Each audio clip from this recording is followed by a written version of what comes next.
Olá, meus queridos irmãos, minhas queridas irmãs.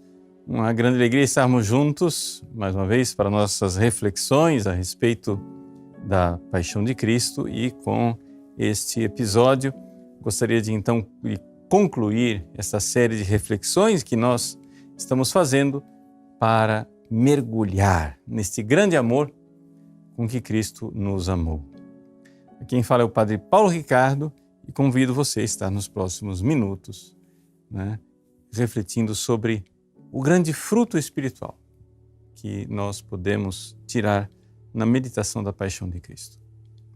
Veja só, em primeiríssimo lugar, nós estamos fazendo essas reflexões nesses dias de Semana Santa, exatamente porque é o tempo liturgicamente mais favorável.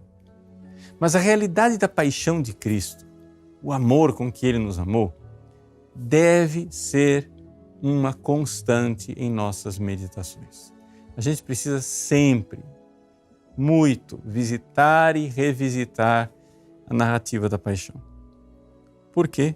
Porque é ali que o amor de Deus se manifesta em toda a sua grandeza, em toda a sua plenitude, e é ali que está fundada a nossa identidade e a nossa fé.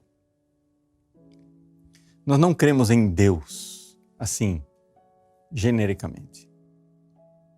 É importante que nós tenhamos a nossa identidade de cristãos e católicos. Por quê? Porque, infelizmente, de uns tempos para cá, a nossa sociedade moderna, ela foi sendo gerada numa ideia de indiferentismo religioso. O que quer dizer isto? Indiferentismo religioso quer dizer que o importante é acreditar em alguma coisa. Quantas vezes você já ouviu essa frase? E quantas vezes, quem sabe, você até já disse essa frase? O importante é acreditar em alguma coisa.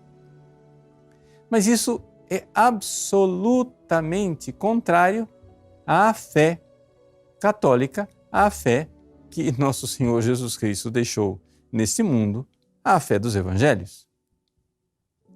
Nosso Senhor, antes de subir aos céus, disse que nós deveríamos ir pelo mundo, pregar o evangelho, fazer discípulos. E ele disse: quem crer e for batizado será salvo, quem não crer será condenado. Portanto, é necessário crer no grande mistério de nossa redenção, o fato de que Deus, eterno, Pai, Filho e Espírito Santo, Deus veio a este mundo através do Filho, a segunda pessoa da Santíssima Trindade, que se encarnou e que aquele homem histórico, real, concreto, chamado Jesus, que nasceu em Belém, cresceu em Nazaré, que foi crucificado em Jerusalém, aquele homem de carne e osso, ele é o próprio Deus que se fez homem.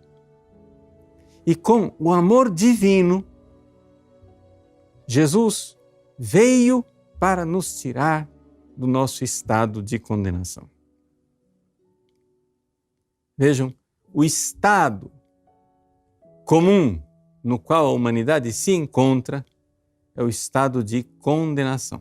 Isso é uma coisa que isso muda tudo, as pessoas não entendem, As pessoas acham que, não, nós precisamos fazer alguma coisa para ir para o inferno, Ou seja, as pessoas, se você for uma pessoa boa, se você ama a sua família, se você trabalha, se você é responsável, paga as suas contas, se você não defraudou ninguém, se você não está fazendo mal a ninguém, nunca roubou, nunca matou, então está de boa, você está salvo. Não está de boa. Por quê? Porque o estado comum no qual se encontra a humanidade é um estado de condenação. Sim, nós nascemos com a natureza decaída. Nossos primeiros pais, Adão e Eva, pecaram. E aí, quando a gente, que já nasceu manchado com esta pobreza, chamada pecado original, quando a gente cresce e começa a fazer escolhas conscientes e livres, nós pecamos. E os nossos pecados nos levam ao inferno. Portanto, o estado comum da humanidade é que nós precisamos de um Salvador. Quando você chega e diz assim, o importante é crer em alguma coisa, se eu for uma pessoa boa, eu amo minha família, eu cumpro minhas obrigações, pago meus impostos, não defraudei ninguém, tô de boa. Quando você diz isso e diz que somente por fazer isso daí você vai para o céu, você não entende. Você não entende a verdade básica do Evangelho, que é o fato de que o ser humano precisa de um Salvador.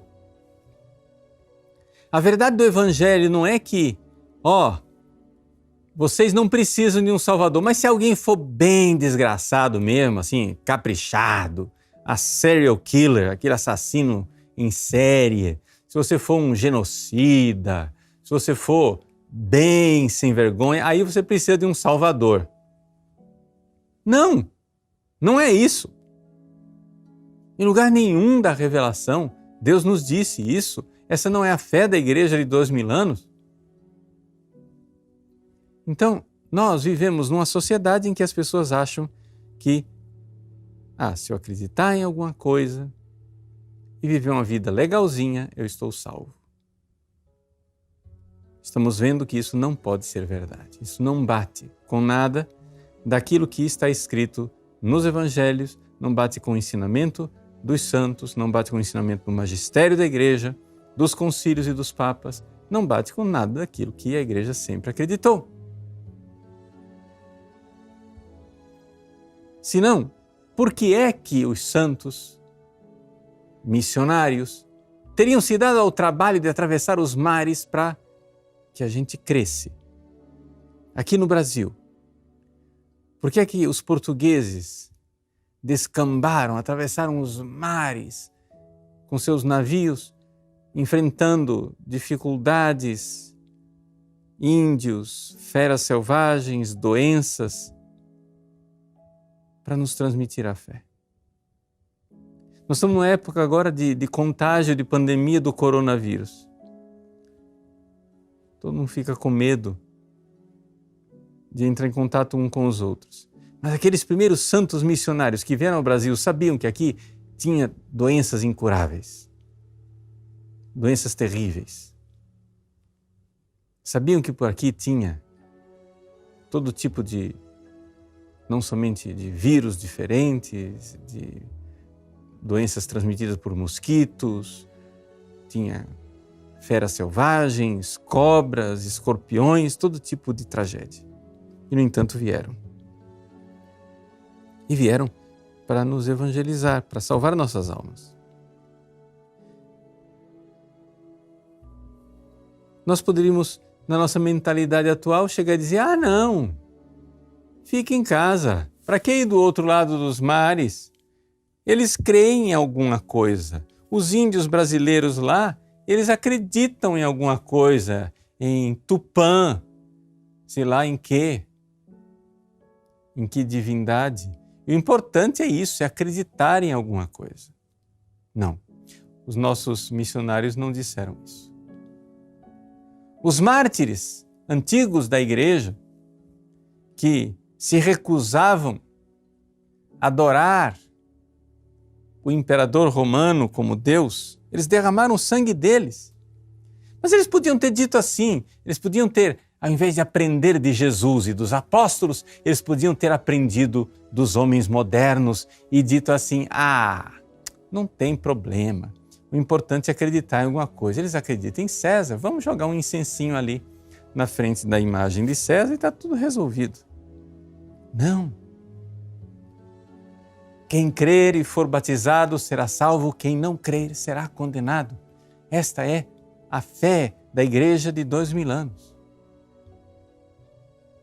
E, portanto, nosso Senhor Jesus Cristo, na cruz, realizou a nossa redenção, a nossa salvação. Cristo é nosso Salvador. E este dogma básico, fundamental da Santa Igreja de Cristo não pode ser adaptado. Não pode ser agora dissolvido com joguinhos de linguagem, dizendo não é bem assim. Meus queridos, ao contemplar nesses dias, nessas meditações que nós fizemos a respeito da paixão de Cristo, nós vimos, nós pudemos experimentar com que amor Jesus nos amou para nos salvar, para nos levar para o céu. Que trabalhos e sofrimentos nosso Senhor teve que suportar para que nós fôssemos salvos. E nós, burguesamente, despreocupadamente, damos de ombro e dizemos assim: não precisa de nada disso. Vamos ficar em casa, o importante é acreditar em alguma coisa. Ora, é evidente que tem alguma coisa de profundamente errada nessa mentalidade.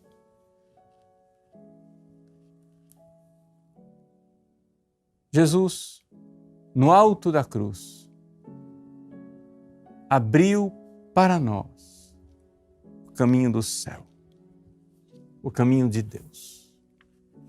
Existe um ato, simbólico, com Jesus já morto na cruz, que revela o mistério acontecido com aquela morte.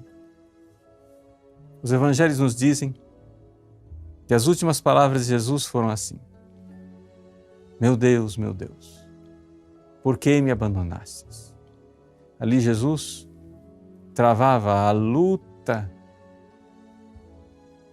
em nome de toda a humanidade da sua entrega a Deus, até que ele diz: Pai, em tuas mãos entrego o meu espírito. E dizendo: está tudo consumado, deu um grande grito e entregou o espírito. Quando Jesus morreu, ali aconteceu a derrota de Satanás. E ali aconteceu o momento em que, finalmente, depois de tantos séculos, um ser humano amou Deus, obediente e imaculado até o fim. O amor infinito de Jesus, Deus que se fez homem, finalmente um coração humano amou Deus e nos amou. Amou Deus como Deus merecia ser amado e nos amou como nós não merecíamos. Amou-nos com amor infinito. E esse amor agora ele é acessível a nós. Quando Jesus morreu, existem dois eventos que um fala do outro, que é o coração de Jesus transpassado pela lança e o véu do templo que se rasgou de cima até embaixo. Vejam, vamos começar explicando essa coisa do véu do templo. Assim que Jesus morreu, os evangelistas nos dizem que o véu do templo se rasgou. Que véu é este? Vejam só. Nós precisamos aqui enxergar o que era o templo de Jerusalém. No templo de Jerusalém havia um pátio onde ficava o povo. Este pátio ficava diante do templo propriamente dito, onde somente quem entrava eram os sacerdotes.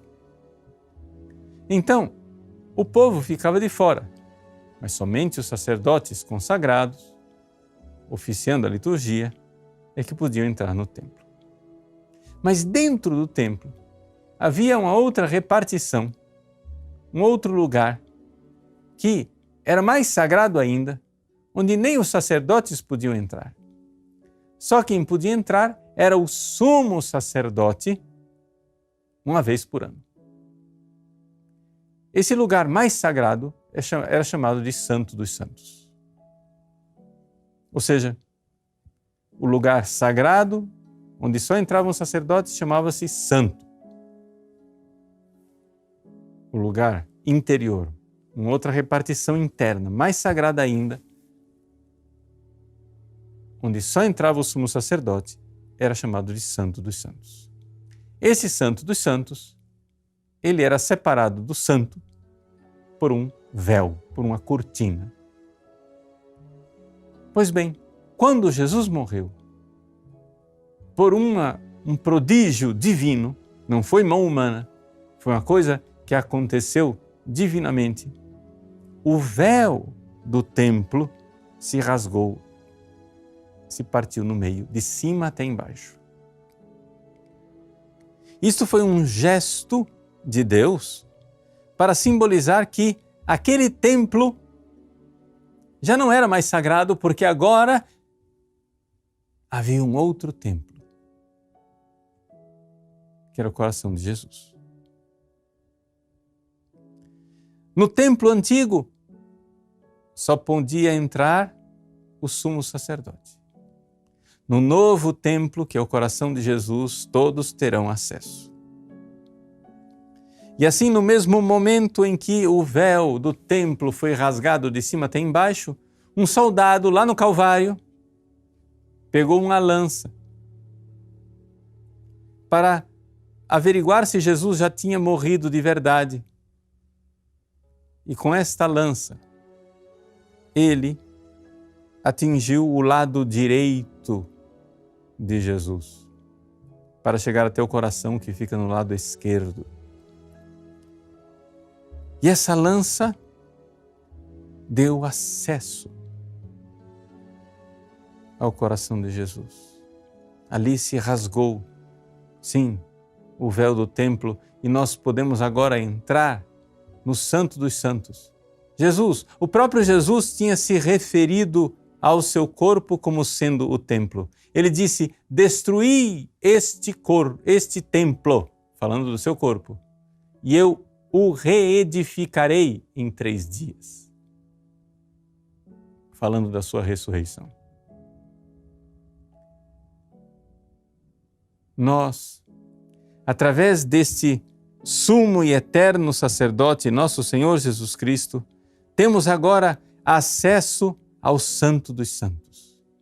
A nova cortina que foi rasgada para nos dar acesso ao Santo dos Santos, que é o céu,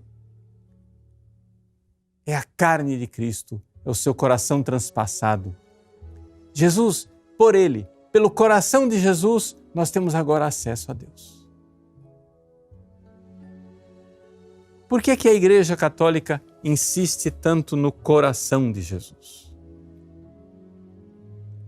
Porque o coração de Jesus é a forma real, concreta, que Deus escolheu para expressar o seu amor por nós.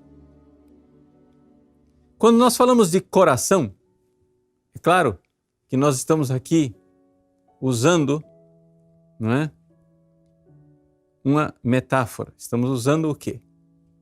O músculo do miocárdio, né, o coração, que bombeia sangue para o nosso corpo. Qualquer ser humano de qualquer cultura entende. O coração é fonte de vida.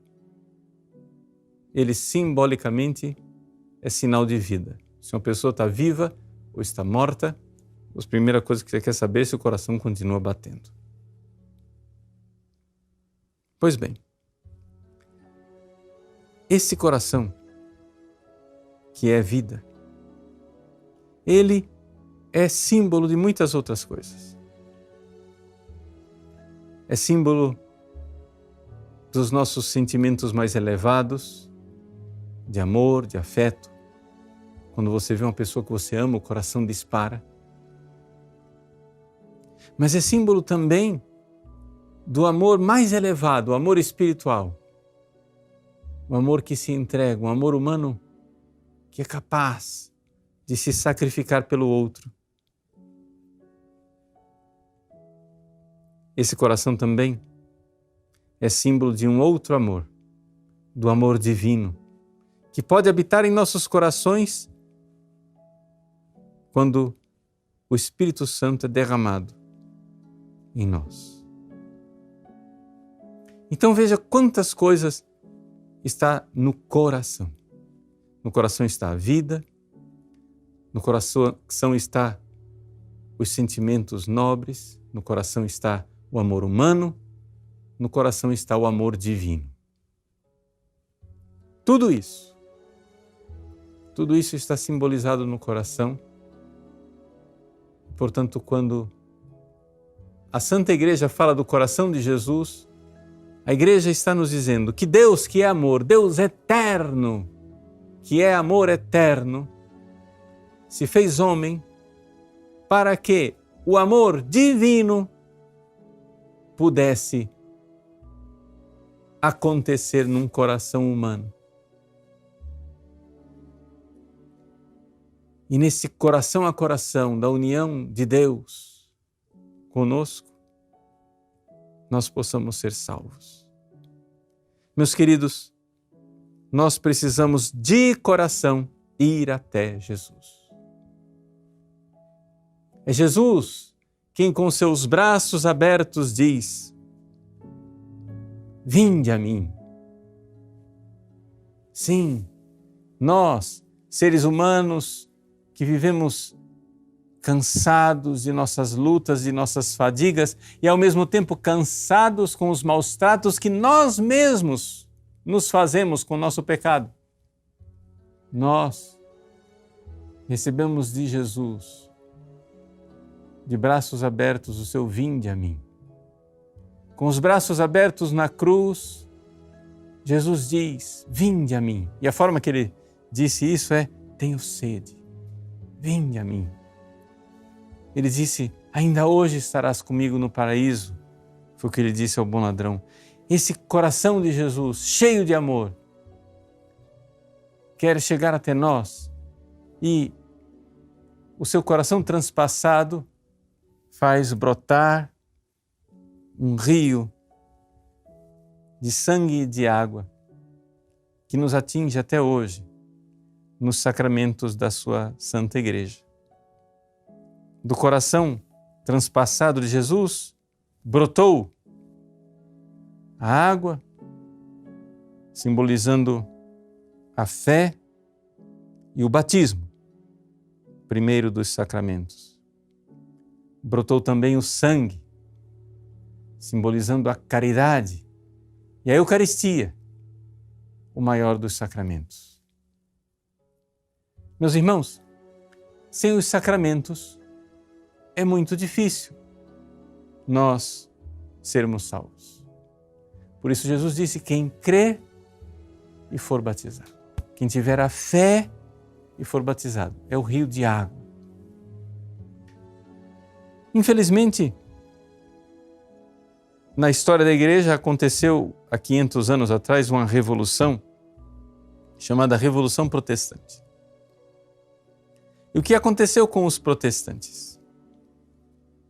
Os protestantes foram fundamentalmente uma revolta contra o sacerdócio cristão. Os protestantes praticamente jogaram fora os sacramentos. Por quê? Porque se revoltaram contra o sacerdócio. Primeira coisa que Lutero, Calvino e todos os outros protestantes fizeram foi exatamente dizer que não existem sacerdotes ordenados. O Papa, os padres, os bispos, ninguém eles não têm poderes especiais, não têm sacerdócio. Ao fazer isso, negaram um sacramento, mas negaram praticamente todos os outros. Sim, porque se você não tem padres ordenados, um sacramento, você perdeu outros 4, pelo menos. Porque sem padres ordenados, não há crisma. Sem padres ordenados, não é Eucaristia válida. Sem padres ordenados, não há confissão. Sem padres ordenados, não há unção dos enfermos. Então, 5 sacramentos já foram para o lixo. Com a revolução, com a revolta dos protestantes, negando o santo sacerdócio católico, 5 sacramentos foram jogados no lixo. A ordem, que é a primeira revolta deles. E, portanto, nada de crisma. Se ela existe em algumas igrejas, é simplesmente um símbolo, porque não tem um poder verdadeiro de um sacerdote que possa crismar. Não tem Eucaristia.